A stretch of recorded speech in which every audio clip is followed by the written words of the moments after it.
waraana maqaa Yesuus gootii meeshaa waraana inni bookisu meessa bu'ee namaa kobaasu Waaqayyooma'ee maqaan lafaatti bu'icha ta'ee nachaaraatti Waaqayyooma'ee maqaan lafaatti bu'icha ta'ee nagaan Waaqayyoo iddoo jirtan isin haa qaqqabu kabajamtoota daawwattoota keenya bakka yaadannoo du'a ka'uu gooftaa keenya Yesuus Kiristoos kan bara 2012 akkasumas bara 2020 isin geessiniin jecha gara ayyaana kana sababeeffachuudhaan sagantoota adda addaa qindeeffanneeti kan itti jiru isinis bakka jirtan teessanii waan qopheeffattanirraa unachaa amma xumuraatti nu faana turaa isiniin jecha nuti qopheessitoonni sagantaa kana gammachuun saakee fi salaam Solomoon taanee isin faana tura akkasumas ogeessota istuudiyoo mara taanee isin faana tura jechuudha kanaaf nu hordofaa. Egaa ati illee baga geesse qabdi. Egaa daawwattoota keenya baga yaadannoo du'aa ka'uu gooftaa keenya Yesuus Kiristoosiin nagaan isiniin ga'een jedhaanis gama kootiin ayyaana kana egaa wanta adda godhu tura. Mee maaliif? Ayyaanni kun akka baroota darbanii namni firaafirayyoon wal waamee kabajaatii hin jiru. Kun immoo sababa weerara koronaa vaayirasiirraan kan ka'e yeroo ammaa kana addunyaan wal baqattee jirti namni mana isaa cufatee quba qubaatti maatii isaatii wajjin teessumayyuu fageenya isaa eeggatee ayyaana kana kabajaa jira. Kun immoo adda godhachuudha. Biyya keenya keessatti ayyaanni kan ittiin beekamu maali yoo jenne namoonni wal waamanii firii wal waamanii iddoo tokkotti dhufanii waan qophaa'e hundumaarraa buna wal waamanii haala kanaan kan kabajamu. Egaa bara kanatti immoo weerarri kun waan dhufeef namni mana isaatti kabajaa jechuudha. Dhugaadha. Dur ayyaanni ga'uudha namni hundumtuu kan eeggatu maatiin fagoorraa wal waamee ollaan walitti dacha'eedha kan kabaju. Amma hundumtuu qofa maatiin illee qofaa taa'eedha kan kabaju qabu jenna. Ayyaana kana keessuma ayyaanni Faasikaa yookaan ayyaanni du'a ka'uu gooftaa Yesuus Kiristoos kuni yaadannoo guddaadha kan inni qabu. Mee ayyaana kana akkamitti ilaaltati? Egaa an ayyaana kana kan yaadadhu ayyaana kanaan cubbuun keenya kan irra bira nu darbamedha. Akkasumas illee sabni Israa'el waan itti yaadatamu qabu. Anis gama kootiin cubbuu koo kan ittiin naadhifamee gooftaan keenya Yesuus Kiristoos du'uudhaan akkasuma illee du'ee nafne du'aanuu ka'eera. Akkuma jette ayyaanni Faasikaa jechuun bira darbu jechuudha. Kun immoo kan inni mul'isu maanni sabni Israa'el gaafa biyya Gibsii garbummaadhaaf turanii ergamaan du'a baatee deemu yeroo inni ba'e sanatti sabni Israa'el kan isaan ittiin oolanii hoolaa qalanii balbala isaaniitti yookaan mishichila balbala isaaniitti dhiiga dibaniiti. Dhiiga dibanii ergamaan sun bira darbee jechuudha. Ergamaan kun gaafa darbu Faasikaa jedhamee Faasikaa ayyaaneffachuu jalqabanii nutis immoo Yesuus Kiristoos nuuf jedhee waaqa ta'eetoo jiru gara biyya lafaa kanaa dhufe cubbuu keenya hunduma isaanirraa dhiqee nuun immoo akka nuti jireenya bara baraa argannuuf gatii guddaa kan itti kaffalee kan itti yaadannudha jechuudha ayyaana kanaa jechuudha.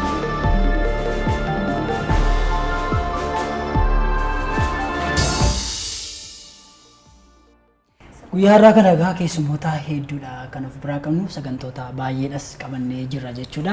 Egaa eessayyuu deemuun hin danda'amu isiniin jenna daawwattoota keenya kolfii nu bukkee jira taphni bashannanuu nu bukkee jira waan ta'eef akkasuma illee akkas nu miidhagsee ayyaana nu fakkeessisee kan ayyaana kana irratti ispoonsara nuuf ta'e mana uffata aadaa koo isaaniidha dargaggoo Taamiraat Tolasaa jedhama naannoo seemisiitti kan inni argamu manni uffata aadaa isaati. Achi dhaqanii bareeduu danda'u jechuudha akkuma keenya. Dabalees iddoo kanallee haala kanaan akka kanatti kan nu bareechanii ispoonsara sagantaa kanaa kan nuuf ta'anii. Moosii Hotel. Moosii Hotel yookaan Moosisaa Hotel naannoo Masqal Firaaworitti argamudha jechuudha. Namoonni dhufanii asitti bashannanuu danda'u mana ciisichaa bareedaa gahaadha kan inni qabu. Akkasumas illee nyaata gaggaariidha kan inni qabu kanaaf as dhufuu danda'u asitti goruu danda'u jecha sagantaa keenya yoo itti fufnee gaariidha. Keessummoota keenya nuun illee hawwiidhaan eeggachaa jirra. Isaanii gara kanatti affeerra. Egaa kabajamtoota daawwattoota keenya kan isin daawwachaa jirtan mana keessan teessanii qophii yaadannoo du'a ka'uu gooftaa Yesuus Kiristoos televezyiiniin mo'aa qopheesseedha kan isin daawwachaa jirtanii sagantaan keenya taphoota hedduu of keessatti qabateeti kan inni jiru kanaaf amma xumura sagantaa keenyaatti isa nurraan deeminaa isiniin jenna nu hordofaa turtiin keessan nu faana ta'u.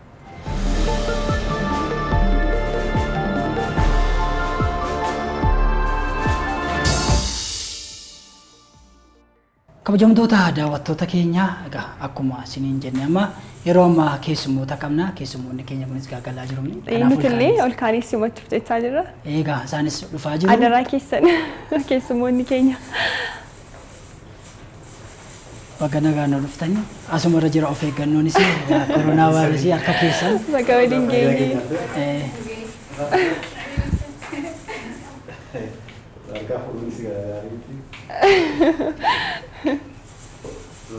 Adaraa keessan. Dora.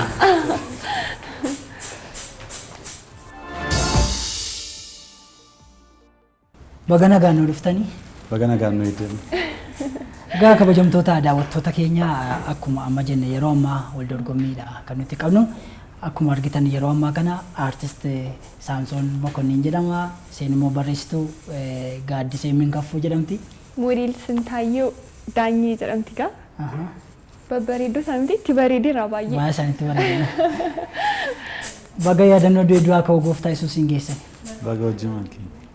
Egaa afaan duwwaa isaan jalqabsiisuudha bishaanillee dhuguun hin danda'ama gaa. Bishaan Haayilaandiitti alkoolii dhugneerra waan nama yaaddessu hin jiru. Fageenyu mara teenyeeti egaa amma kan nuti fudhannu.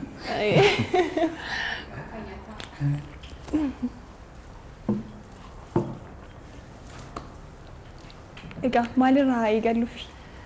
Yeroo ammaa kana egaa haalli koronaas egaa dhibeen amma weerarri koronaa vaayirasiin kee jiru walirraas nu fageessee jira. Sabnis egaa walirraa fagaatee yeroo kana keessa kan nuti kabajaa jirru ayyaana kana kan adda godhu. Kanaaf egaa baga nagaan dhuftan jechaa mee ayyaana kana akkamitti ilaaltu isa jedhurraa kana saama. Jalqaba egaa hordoftoota amantaa kiristaanaa hundumaa fi baga ayyaana kanaan isiniin geechuun barbaada. Akkuma biyyattiitti warra biyya alaa jirtanis warra baadiyyaa jirtan hundumaafis. Ayyaanni kun ayyaana kanaan dura dabarsaa turre keessaa addadha. Akka durii mana maatii faana naannoofnee walii wajjin wal hammannee wal dubbisaa akkas. Gaafa yaadu garuu koronaa kana keessatti Waaqayyo waan nu barsiisaa jiran itti fakkaata. Barana haala keessa turre gaariin turre. Takka takka warra biyya alaas gaafa yaaddu Waaqayyoon irraanfachaa turanii qaroomina isaaniitti boonaa turan gattitee fi dhukkubni isaa dhufuu isaatti hin gammadu eenyumti kan gammadu hin jiru garuu akka barumsatti yoo fudhatte barumsa guddaa nu laatee darbaa akka Waaqayyoon yaadannu. Kanaaf yoo namni galee fi yeroo itti araaramnudha yeroo Waaqayyoo si yaadnu gattitee fi of eeggachaa immoo yoo kadhanne hin badaadhe yaada dhukkubni kuni. Kanaaf yeroo jalqabaaf waggaa baay'ee booda ayyaana koronaa wajjin dabarsaa jirru jechuudha. Yaadatti hoo dandeessa.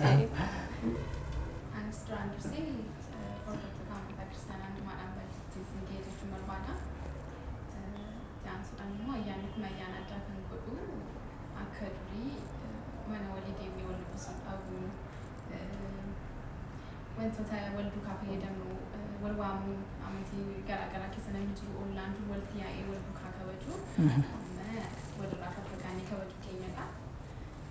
Kan adda isa taasisu garuu kanas ta'e sanas yoomiyyuu caalaa gatii Waaqayyoo gatii Yesuus Kiristoos nuuf oolee oolmaasaa yeroo itti yaadannee keenyas gara Waaqaatti daangeffannee wal duukaa kabajnudha jedhee nama.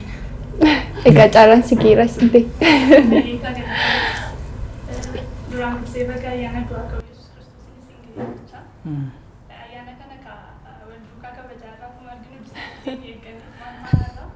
Hundumni keenya osoo mana keessatti illee osoo jirru distaantii keenya eeggannee akkuma kanaan duratti baratame osoo hin taane haaluma koronaa kana ofirraa eeggachaa waan tokko illee waan dabarsu barbaadu koronaan kun illee jira akkasuma immoo ayyaanadha. Waan qabnu ollaa keenyaaf osoo guddanne namoota rakkatan osoo ollaa keenya irraa qabne foonnii fi waliin oollee akkasitti nullee sin duukaa irraa akkasitti ayyaana kana. Tolee guddaa galatooma egaa itti deebina hundas isee marraa kaaneeti yoo itti deebine gaariidha.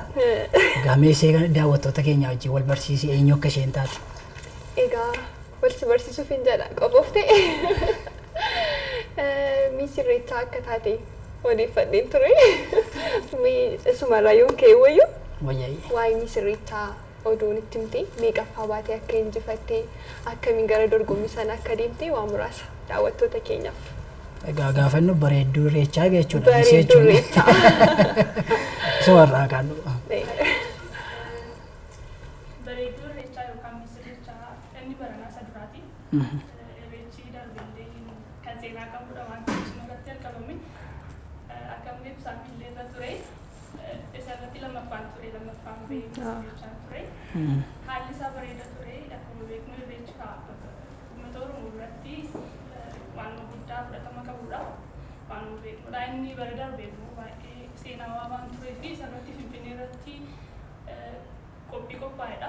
Qophiin isaa bareeda ture. Baratti aanuuf illee akka waaqayyoon qaban jedha. Lammaffaa baatee injifatte jechuudha. Lammaffaa beekumsa. Mee gaafa lammaffaa akka baate sana barte maaltu sitti dhaga'ame? Miira akkamii agarsiiste? Moo asumatti kaatee dhaabattee nutti haa agarsiistu? Miirri isaa baay'ee nama gammachiisu ture, baay'ee gammadee dorgommii sila ta'eef namni marti injifachuudhaaf dorgoma. Actually osoo injifachuu baadheellee caaluma sanuu argadhee bakka sanitti argamu kiyyaaf baay'ee gammadaa ture. Lammaffaa yeroo bahu baay'ee gammadee bareeda ture. ulaagaan ture maal ture jechuudha. Ulaagaan ture ka moodeelingii irratti ulaagaan garaagaraa jira. Yeroo baay'ee yeroo mo'aa moodeelingii ilaallu gochaa dhaabbata qal'ee akkasitti fakkaata. Isa qofa osoo hin taane moodeelingii kaataagorishinii baay'ee qaba. Kan ture dheerina ture. Ijoolleen baay'ee babbareedduun jirti Oromiyaa keessatti akkuma beeknu ijoolleen keenya babbareedduu miidhagaa. Akkuma keessanii jira kun. Wadichi maalidha carraasaa argachuu dhabuudha malee namni baay'ee osoo irratti dorgome bareeda ture. Akkuma jalqabaaf illee waan ta'eef hagas marallee information ijoolleen hin argamne ture garuu haga jiranitti ulaagaan isaa dheerina dhaaba ture. Bareedina illee jechuuf isatu Akka liilaatti. isaanitti bareeda ulaagaa isaa ka isaanitu beeka. Isatti dorgomsiisaa ture. Baay'ee bareedaadha. Meesiif bareedinni maalidha? Bareedina akkamiin ibsita? Nama tokko miidhagaadha yeroo jettu maal isaa ilaalteetu? Bareedinni kaa akka nama kiristaana tokkotti yoo ilaaltu namni hunduu bareedaadha. Fakkeenya waaqayyootiin uumamne waan ta'eef namni hunduu bareedaadha. Garuu gara indaastirii kanatti yoo dhufnu immoo bareedinni namni tokko bareedaadha jechuudhaaf namni hunduu ulaagaa garaagaraa qabaachuu danda'a. Akkuma isin jedhee moodeelingiin dheerachuu qallachuu qofaa miti. Footuu moodeeliin jiraachuu danda'a, wook moodeeliin jiraachuu danda'a. Isaan keessa faadha. Moodeelingii kaa'anii bareedduu jechuun anaaf waan qabdu kan fayyadamtu jechuun amma mucaan tokko dheertuu taatee qal'oo taatee waan qabdu fayyadamtee aadaa ishii mul'isu seenaa ishii mul'isu yoo dandeesse anaaf bareedduudha jedhee yaada. Egaa bareedaadha. Adabaroo gara gaaddootti egaa. Gaaddoo kolleen xumurreef hin ture mee haa ta'u booddeen itti deebi'a. Gara gaaddootti yoo dabarree gaaddoon kitaaba tokko dubbistoota biraan geessita. Simbirroo masqalaa kan jedhamu. Mata duree masaarraa tokkaanee gaarii natti fakkaata. Egaa simbirroo masqalaa kitaaba kuusaa walalooti. Kitaaba sana keessaa immoo mata duree walaloo tokkooti.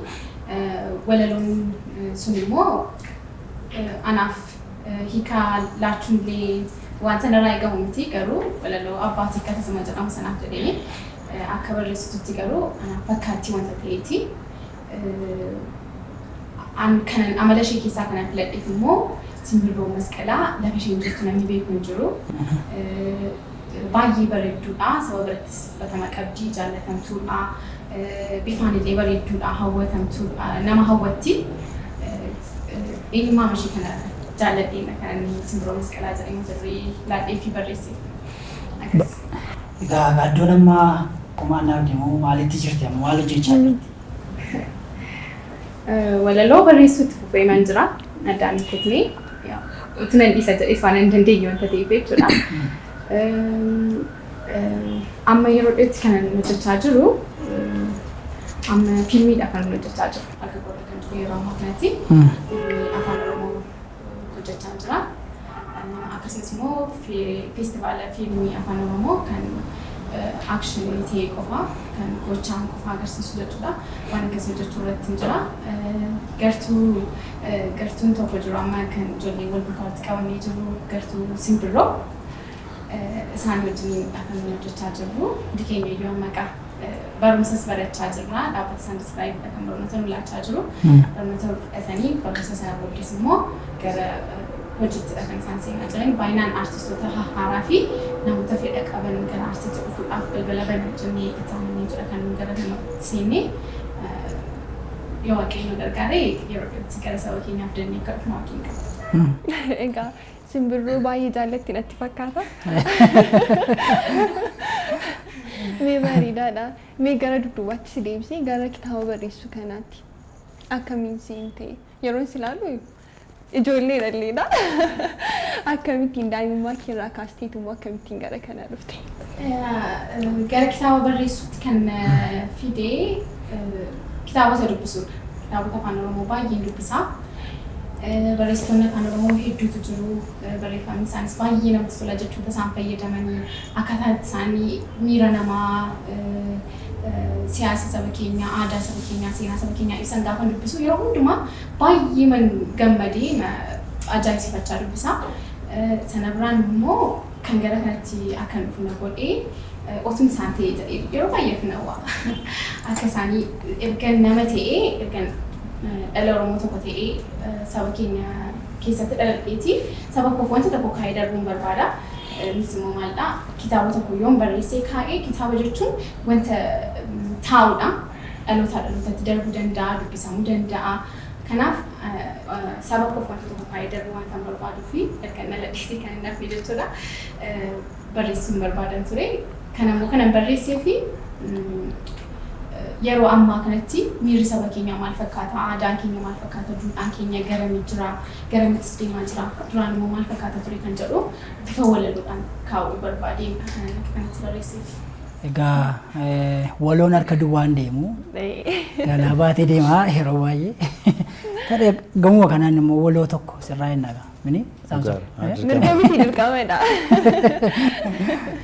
Egaan akkasummaan jettan barii eegalas gahee booddee yaadadhee waan xiqqoo ishee barreessee jira asumarraa isin dubbisa qaama. Hayyee. Egaa mata dureen walaloo koo har'aa ulfaadhu jedha. Waaqa waaqolii caalti mootii moototas mootii guddaa guddaatti guddaa taatee sirrii sirriitti sirrii taate. Otoo siin morkanii, otoo siin yakkanii, otoo siin mormanii, otoo siin shakkanii, fakka yakka morka, mormii shakkii mamii, dhibaa'ummaa, haxxummaa, xuraa'ummaa hundumtuu balleessee badii dhala namaa tokkollee lakkoofne. Gatii badii isaaniif tokkollee hin oofne. Seera uumaa eegdee dhalattee. Isa tureef isa jiruuf isa dhufuuf furmaata nu laattee. Barsiistee, hubachiistee, qajeelchitee nu saba keetiif duutee du'as mootee taatee. Gatii oolmaa keetii homtuu bakka hin bu'u aarsaa yoo wareegnee kan qabnu yoo laannee immoo nurraan ba'u soora lubbuu keenyaa abdii jiruu keenyaa ulfaadhu siin jennaa Yesuus waaqa keenyaa. Waa'ee namatti tola. Baay'ee bareedaadha. Ayyaana du'aa ka'uu kana sababeeffachuudhaan egaa yaadannooma Yesuus Kiristoos waa'ee keenyaaf jedhee dhiphannaa inni dabarsee amma du'aatti jaalala nu jaalate mul'isuudhaaf ergaa keenya ture dabarsitee jiru. Galatoomne. Gara saamiitti gaadhuun saamii jalqaba gaafa agarree kan nuti barree taatoo maraataa ta'e tokko san hojjete. Maraatuu haaraa. Isarratti dhaaganii agarree. Tarii akkamitti gara aartii kanatti dhufe kan jedhu irraa tokkaan gaarii natti fakkaata. Tolee galatamaa. Ani gara aartiitti kan dhufe barumsa kolleejiituun barachaa jirudha. Akkuma biyyaan dhufetti jechuudha. Elementarii fi haaskuulii Naqqamteetti baradhe. Tuma kolleejii barachaa jiru gidduutti moodeelingiin jalqabe. Tuma isa hojjechaa jiru biyyaa dhufee ji'a sadii hin turre actually. Achumaan immoo gara beeksisaa ofii kee deemta baay'ee chaalenjii baay'eetu jira. Modeelingii gati hojjette qofaaf hojiin siin dhufu. Wal beekamtiidhaan hojjechuu danda'u gati ta'ee fi dhufee ji'a lama sin turre waaqayyoof haa galatu warra xilaa'uun gugsaa biran deemee isa biran deemee ofiisisaa bakka hojjechisee akkas hin jedheenii. Jimaatan deemee wiixatan hojjechisee beeksisa firaashii tokko biyyumaa dhufee ji'a sadii hin guunne waaqumatti na gargaara jechuudha. Inni achumaan beeksisi sun hojii baay'ee naa banuu jalqabee achi fiilmiin haadhaa kan jedhu dhufee afaan Oromoodhaan tokkotu jedhu jalqaba ka'umsi koo beeksisadha. Modeelingii ragaa beeksisaatti beeksisa irraa immoo gara fiilmiitti akkas gaafas hin jedhu garuu wanti salphaatti dhufe miti. Mana baay'ee deemtaa chaalenjii guddaa qaba. Aartii gatii barbaade qoftaaf hin hojjetu Itoophiyaa keessatti jechuudha. Chaalenjii baay'eetu jira sadhugaas hin jedha. Baratteessi carraasaa argachuun ni ulfaata. Ammas warra ijoollee haaraa dhufanii fi abdii kutachuu hin qaban.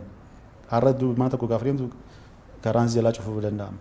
Borgaruun baramaa achuma waaqayyoof haa galatu nan jalqabee anis hojii tokko hojjedheen quufu isa boriif hin eebodha maaliif beekamtii guyyaa tokkoof hin cinqamu. Beekamtiin naarraan badaa gaafa har'a namni si jajee si wajjin suuraa kee sin jaalladha gaafa hin jiru hojii manaa sitti laata galtee fi yeroo hundumaa of abdeetii gochuu qabda. Akkuma taphattoota kubbaa miillaa hojii haaraa eebochuu qabda.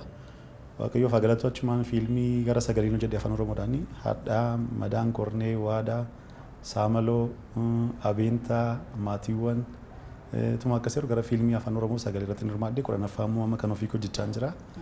Gara afaan Amaariffaadhaan immoo gara fiilmii 12 irratti hirmaadheera.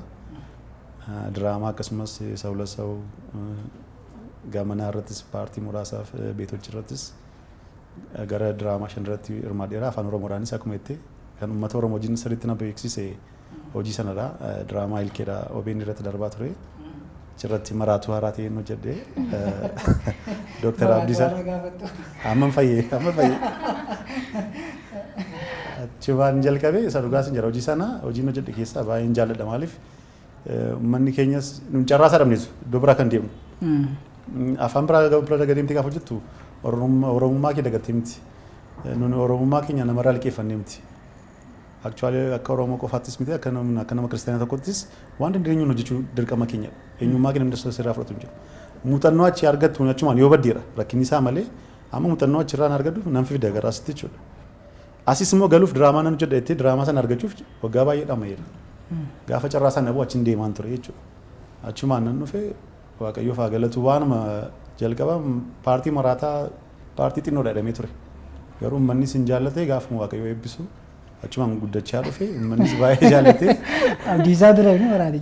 Dooktar Abdiisaa baay'ee inni Dooktar Abdiisaa maqaa makoo mataasaa amma waraqaa eenyummaaf saamsoonitti hin fayyadama malee. Oromiyaa keessatti Dooktar Abdiisaa jedhama hundumtisaa jechuudha. Kanaaf sumaan jalqabee garuu kan sitti himu waanuma hojjettu irratti jalqaba hojii kee waaqayyoof laachuu wanta guddaadha.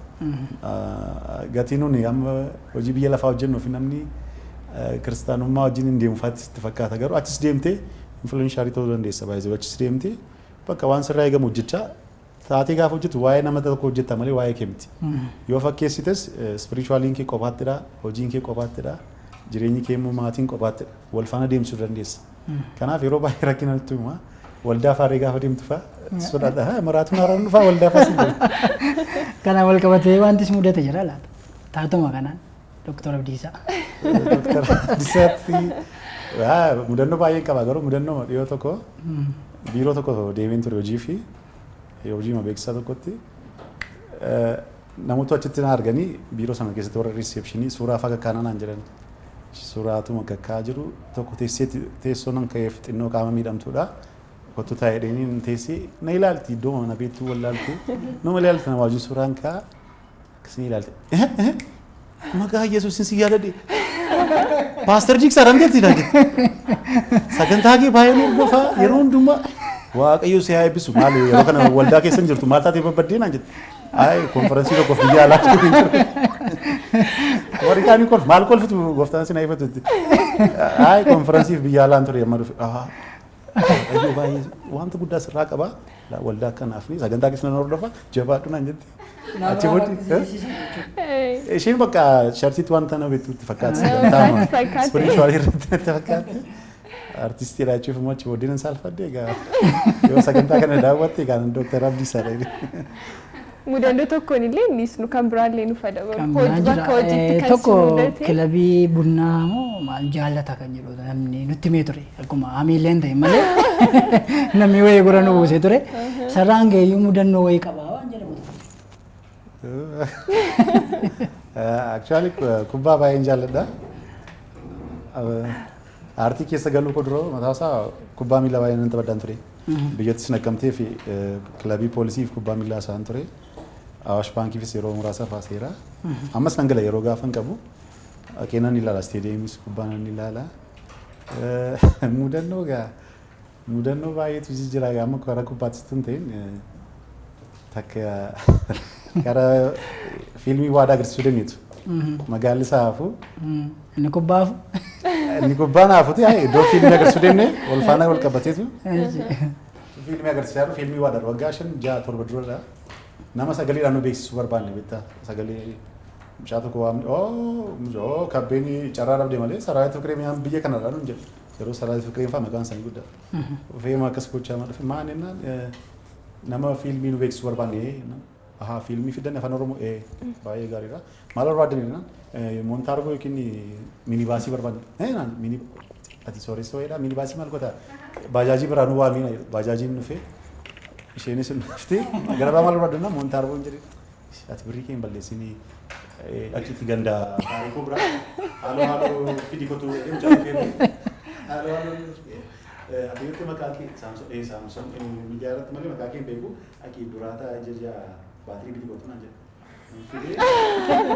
baajaajii keessatti poostara maxxansee nootni gidduu ati fiilmis jirti sabloon ngeen saanduchii mataan gidduu ishee Injala kami waktu kus halo jiraatoti magaalaa akkasii bakka gammaddanii warra fiilmii dheebuu afaan oromoo qabdanii har'a wal komachuun fiilmii bareedaa afaan oromoo mata dureensa maal ture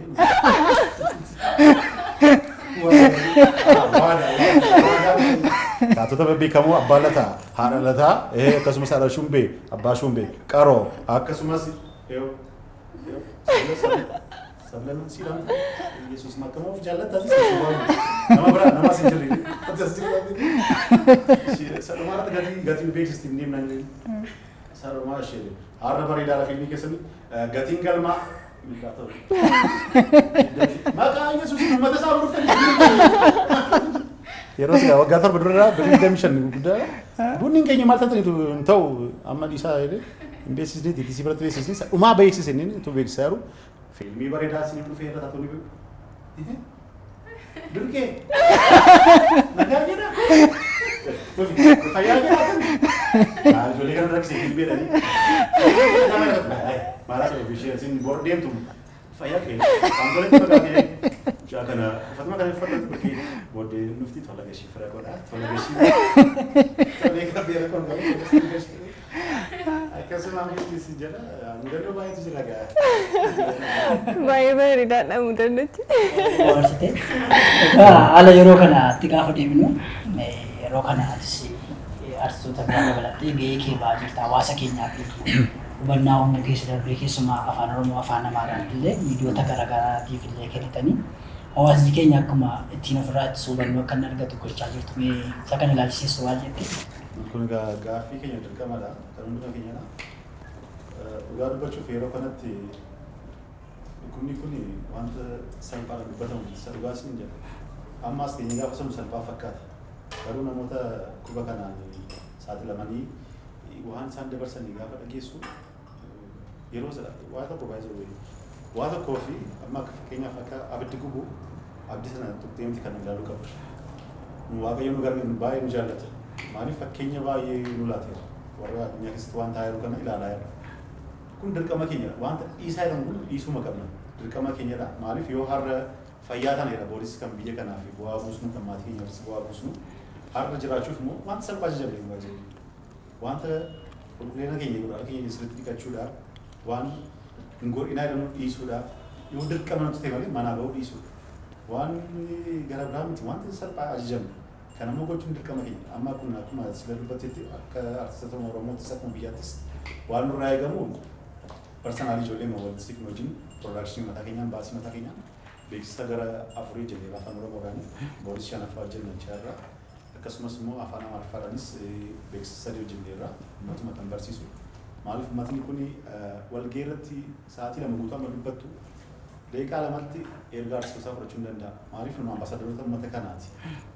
Isaan warraa fuunii isaanitti deebisee yeroo rakkinaa akkasitti immoo dursinee maa argamu qabu. Maaliif fuulan ta'ee jechaadha. Gurgurdoota tokkos yeroo akkasii barbaachaa jiru waan barbaachisu. Garuu haasa keenya irratti jijjiiram jira. Garuu akka barbaadnu jijjiiraman argame jechuun hin danda'amu. Harka dhiqachuu irratti gaarii. Harka gaafa dhiqannus fakkeessuu hin qabu. Bakka takka akkasuma ofitti buusanii kan deemanis jiru. Isaan miti sirriitti suuqnee dhiqachuu qabna. Sooshaal diistaansii irratti ammas taana. Ani kophaatama fiigicha nan fiigaa tajaajila ispoortii nu jedha. Kubbaa miilaa warraa sana inni ilaalla amma keessatti. 20 fa'aa ta'anii wal qabatanii kaasa. Dirqama balaa sana barumsa argachuuf maatii keessaa yookiin hiriyaan kee tokko du'uu qabu. Warra sanarraa eeguu qabna. Dhugaas hin jira. Kanaaf dhukkubni kun waaqayyo waan nu barsiisaa jira. Ispeeshaalii akkuma isin jireetti warri nuti guyyee argamaa jiranis waan isaan gochaa turanii waan ogeeyyiidha. Qaroomni isaaniitti boonaa turanii waantu maqaa waaqayyoo kan namni kaasus hin jiru. Takka takka waan nu barsiisaa jira. Garuu akka addunyaatti immoo waaqayyo gatii nu jaallatuuf hammiyoonatti namni du'e nama sadiidha. Kun akkuma addunyaatti vaayirasiin isaa biyya kana jira jechuun hin danda'amu. Kanaaf piliis warra sagantaa kana daawwattanii hawaasa maraa fi ergaa dabarsuun kun waan ogeessi fayyaa dubbatu, waan miidiyaa irratti dubbatamu dirqama keessanidha. Guyyaa lama guyyaa sadii miti. Kan sirrii kun beeksisnu nama hojjennu irratti yaaduma sadafee nu dhufeetu kan hojjennu. Guyyaa tokko waa'ee qoricha aadaa argameera maal jechuu dhaga'amee yaaliirra jira. Namni yoo takkaamaan chiibsii faa jalqaban dhugaatii dhugu bakka gammadee qoricha argate jechuudha. Kun mataan isaa hubannoo namni keenya waan qabatamaatu hin argin dafanii iddoo bishaan malee sirrii qashaa ture dhiisan guyyaa mata kutte jechuudha. Dafniitu beeksisa sanas kan hojjenne nuyi jechuudha. Maaliif namni keenya wanta qabatamaa tun argatiin ituma warree wanti kun qorichi kun dirree argamee koronaa fi dhiqachuun nuuf fida. Aadaan godhanii deemuu qabna baay'ee dhiqachuun yeroo hundumaatti jechuudha. Kanaaf wanta salphaa ajajamnee piliis warra sagantaa kana daawwattanii guyyaa yaa dhugaadha. Ergaan kana caalu jiru piliis akka keessan maaloo sirriitti dhiqadhaa. Speeshaal warra barattoonni immoo mana keessa jiru.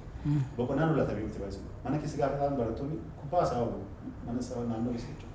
Inni mataan isaa dhukkubuuf baay'ee. Maatiinis warra haala waltanii yeroo baay'ee gaafa manatti deebi'anii dhukkubichi waan jiru ittiin fakkaatu. Haala nama meeqaa hojii qolaa oolu manatti immoo gaafa galanii ijoollee isaanii akka barbaadeen taa'ammatanii ituma miidhatiin kan ijoollees maatii isaanis faalaa jiran baay'eetu jira.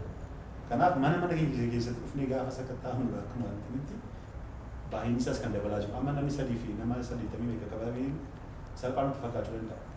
Nama muraasatu yaalii kana laatameef kanaaf. Nama kumaatamaaf immoo nama miiliyoonota baay'eetu immoo gaafa yaalii kana fudhatan nama baay'eetu argamuu danda'a. Yoo argameerre hunduuna jechuun miti. Iddoo piliis waan caalaa garuu ogeessi fayyaa waan laatu dhaggeeffadhaa ajajamaa gaa abboomuun aarsaarra caalaa jedhamti. Egaa ergaa guddaa nu dabarsee gammee. Waa'ee ergaa guddaa nu dabarsite dhuguma. Yeroo ammaa kana akkuma ilaallu qajeelfama ogeessonni fayyaa kennanii akkasumas waan mootummaan jedhe namoonni baay'een hojiirra oolchaa jiranii. Kanaaf fayyaa ofii eeguun fayyaan faaya jedhamanii fayyaa ofii eeguun dirqama jedha.